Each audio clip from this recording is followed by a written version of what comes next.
నమస్తే అండి. నేను doctor Suresh, general and laparoscopic surgeon, Kukatpally, Hyderabad. ఇప్పుడు నేను చెప్పే వ్యాధి చాలా కామన్‌గా చాలా మందిలో ఇది వస్తూ ఉంటుంది. బట్ ఏంటంటే దీన్ని చెప్పుకోలేక బాధపడుతూ ఉంటారు. అందులో ఏంటి అంటే ఇది యానల్ ఫిషర్. యానల్ ఫిషర్ అంటే ఏంటి? మల విసర్జన చేసే కింది భాగంలో యానస్ దగ్గర లాంగిట్యూడినల్‌గా కింద భాగంలో ఒక పొడుగు ఇట్లా కట్ అయి ఉండటం. ఇది ఎందుకు కట్ అవుతుంది ఏంటి అంటే వాటర్ అనేది తాగకపోవడం. రెండోది నాన్ వెజ్ ఎక్కువ తినే వాళ్ళకి. మూడోది బయట జంక్ ఫుడ్ తినటము.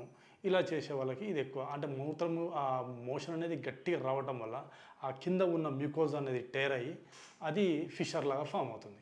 దీనివల్ల ఏమేమి ఉంటాయి, సిమ్టమ్స్ ఏముంటాయంటే ఎక్కువగా నొప్పి, మెయిన్ ఇంపార్టెంట్ నొప్పి. మలం అనేది పాస్ చేసేటప్పుడు అంటే స్టూల్స్ పాస్ చేసేటప్పుడు విపరీతమైన నొప్పి, దాంతో స్వెట్టింగ్ రావటము, తర్వాత బ్లీడింగ్ అవ్వటము, అప్పుడప్పుడు కొంచెం దురద. సో దానితో పాటు ఒక చిన్న స్కిన్ ట్యాగ్లా ఉంటుంది, దాన్ని సెంటినల్ పైల్ అంటారు.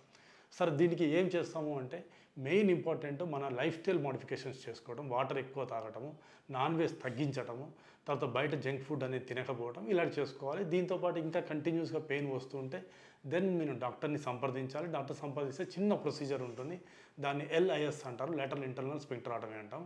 ఆ చిన్న పద్ధతి ద్వారా, లేజర్ పద్ధతి ద్వారా దాన్ని చేస్తారు. తర్వాత మీకు ఈ సమస్య అనేది ఉండదు. తర్వాత కూడా ఈ ఖచ్చితంగా మీరు పాటించాలి. Thank you very much.